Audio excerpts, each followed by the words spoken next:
Hey friends! Today I'm diving into a new 2025 film called Home Sweet Home Rebirth. Picture this: a family vacation in Bangkok, a regular day at the mall until one shopper snaps, suddenly goes berserk, and attacks people.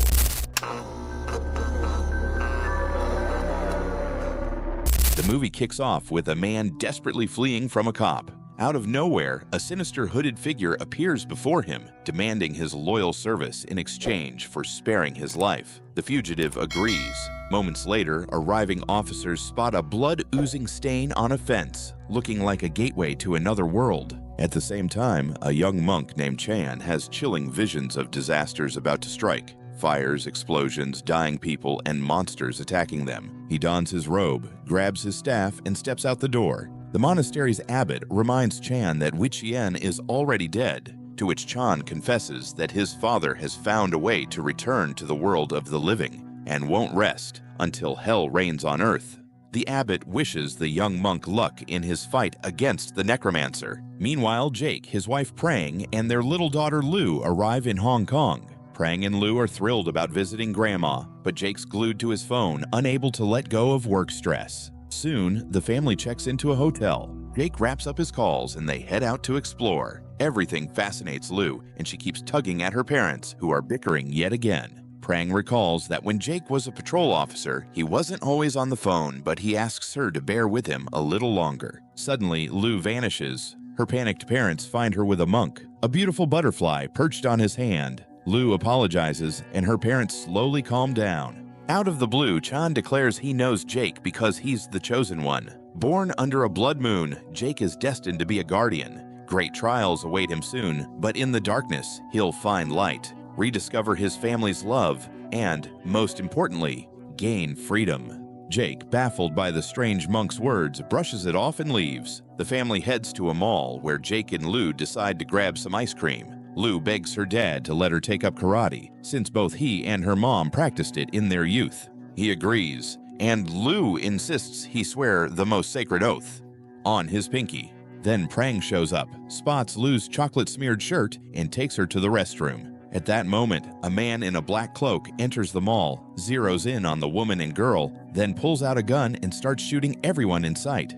Panic erupts. Jake tells his family to hide as he feels compelled to help others and sets a rendezvous point at the hotel in case they get separated in the chaos. Prang and Lu duck into a restroom while Jake heads toward the gunfire. Meanwhile, the gunman finds a doll and starts taunting Jake, who during a brief lull grabs a dead cop's pistol. The villain, in the midst of this, kills a hysterical girl cowering on the floor, then proclaims that his master has risen, whatever that means. Police and SWAT teams swarm the mall, but the crazed man seems unfazed and keeps toying with the doll. Jake gets wounded by the villain just as a cop rushes in, shouting that he's a colleague from America. At that moment, the gunman thanks Jake for killing him, claiming the ritual is now complete. Jake is stunned, but the villain starts cackling, engulfed in flames. A massive explosion then rocks the entire floor, and above the mall rises a gigantic laughing demon's face.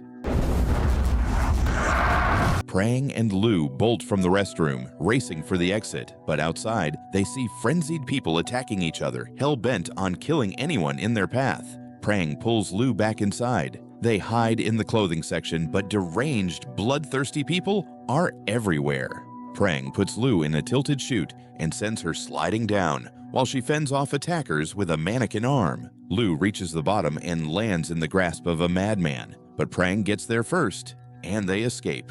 At the same time, Jake and the cop come to, shocked to have survived the blast's epicenter. It's dark and empty around them, with the bodies of the dead mysteriously gone.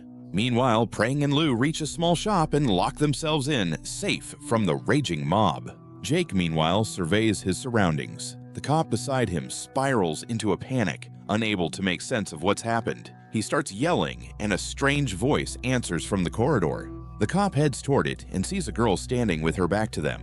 He promises to help her, but she turns, revealing a bloody demon's face, and kills him. Jake fires, but the bullets do nothing. He's forced to run and hide behind clothing racks as the demoness hunts him.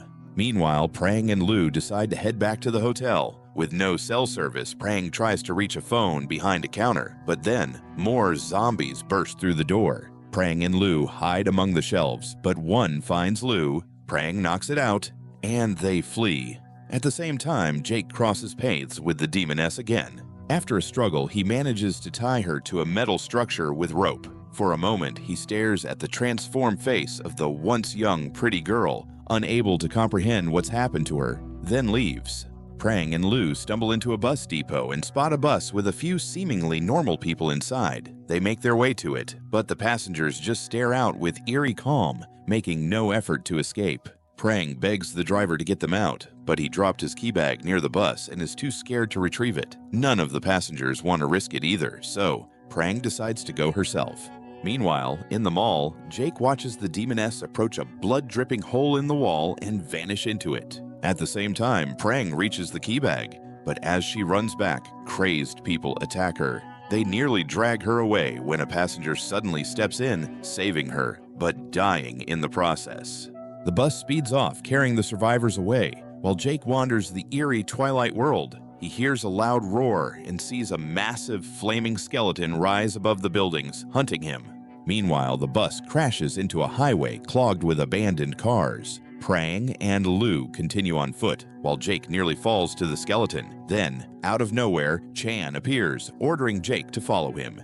He leads him to a basement hideout in the borderland, a place between heaven and hell. Jake ended up here because he must answer for his actions. Chan confirms that Jake is the guardian of the gates and unwittingly helped complete a blood ritual. Now, hellish demons roam the earth, seizing weak souls, and it's only a matter of time before Chan's father regains his full power. Witchian, a mighty necromancer, orchestrated everything, tasking his servant Mech with sparking the massacre. Mech sacrificed himself as an offering to the guardian of the gates, and now the gates of hell will open, dooming the world. But Jake can close them, as his mother's death during childbirth birthed him under a blood moon. He's the chosen one, but he'll only reunite with his family after sealing the gates. Chan guides him to the right place, while Prang and Lu reach the hotel. In the hallway, zombies attack, but Prang and Lu fight them off. From their room's window, they see the city burning and are horrified. Meanwhile, Chan explains they must find Mech, who will lead them to the rift. Before becoming a necromancer, Witchen was a monk serving a master. Obsessed with power, he stole 2 sacred manuscripts about eternal life and soul energy absorption. But the more knowledge he gained, the more the manuscripts consumed his body. He tried to possess his son's body, but his wife and Chan's mother intervened in time. Witchian's soul was banished from this reality, but his son gained an unexpected gift, the manuscript's knowledge. A scream interrupts their talk, and Jake rushes to help. Chan follows. They reach a rooftop and see hellish creatures attacking a girl. Jake fends them off and recognizes her as one of the mall's victims. She confesses she cheated on her boyfriend and is tormented by it. But then the flaming skeleton appears, grabs her, and devours her.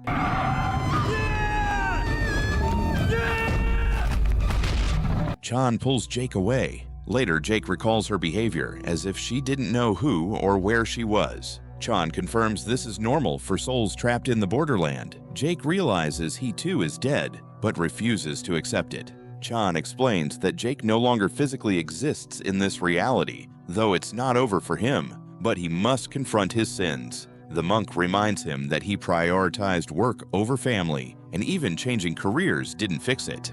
But stopping Mech Simulate offers hope. To do so, they need a portal and a vessel for Jake. Meanwhile, a Jake knocks on Prang's hotel room door, and she lets him in. But the real Jake and Chan can't reach the portal as a demon guards it. Chan battles the demon while Jake climbs toward the portal. Chan holds the enemy off and catches up with Jake. But the hall they enter is filled with nightmarish creatures. They surround the pair, but Chan activates his staff, hurling them back to the real world. There, Jake sees a stranger's reflection in a mirror. Chan explains that without a body, Jake can't interact with this world, but his true self is visible in mirrors. Meanwhile, in the hotel room, Prang tends to the fake Jake's wounds. Lu senses something's off with her dad, who approaches a mirror where Mech's face stares back. At the same time, Chan gives Jake a special weapon to kill Mech, an ancient musket and a monometallic knife. They reach the hotel, where the false Jake is convincing Prang and Lu to leave the room before crazed people arrive, When Jake and Chan enter the room later, it's empty. Suddenly, Jake spots the doll from the mall and realizes Mek was here. Then they hear Lou's screams. They race to the pool, but Prang doesn't recognize this man as her husband. Taking advantage of Jake's hesitation, Mek attacks, grabbing him and reminding him he was a bad father and husband, vowing to take his place. The men fight and fall into the pool, where Jake loses the musket, which Prang picks up. Mek urges her to shoot, but Lou begs her dad to swear the pinky oath. He raises his pinky. Lou tries to convince her mom that this isn't her dad, but Prang doesn't believe her and shoots the real Jake. He plummets into the borderland, caught by a demon, while Mek climbs out of the pool and asks them to wait, as Lou insists this man isn't her father. They don't see a blood-red portal open behind them, and Mek invites the family to follow him. Meanwhile, Jake comes to, saved yet again by the monk. Chan knows where the gates are, and they head there, as Prang and Lou are already inside. The pair move toward the site, but first, they need an entrance and a new vessel for Jake. Mek, meanwhile, leads Prang and Lou to a room where the master, the necromancer Witchian, appears. Hiding from the flaming skeleton, Chan and Jake infiltrate the building just as Witchian prepares to spill the Guardian's blood from Lou's body onto the gates to open them. But Jake, in a new body, bursts in and starts dispatching enemies. With his knife, he swiftly takes down demons. Seeing this, Mek engages him. In the fray, Mek drops the musket. Prang grabs it and tosses it to her real husband. Jake kills the false Jake, who's consumed by the skeleton. Wounded by Jake, Witchian recognizes his son and warns that the only way to close the gates is to pass through them into hell. The necromancer's body dissipates, and Chan, though regretful, confirms Witchian spoke the truth. Jake bids his family farewell and heads to the gates, promising Lou he'll find a way back. He steps through and vanishes in flames, while Prang and Lou return to Grandma's house. And that's where the movie ends. Subscribe, hit that like button, and thanks for watching. Catch you next time. Bye-bye.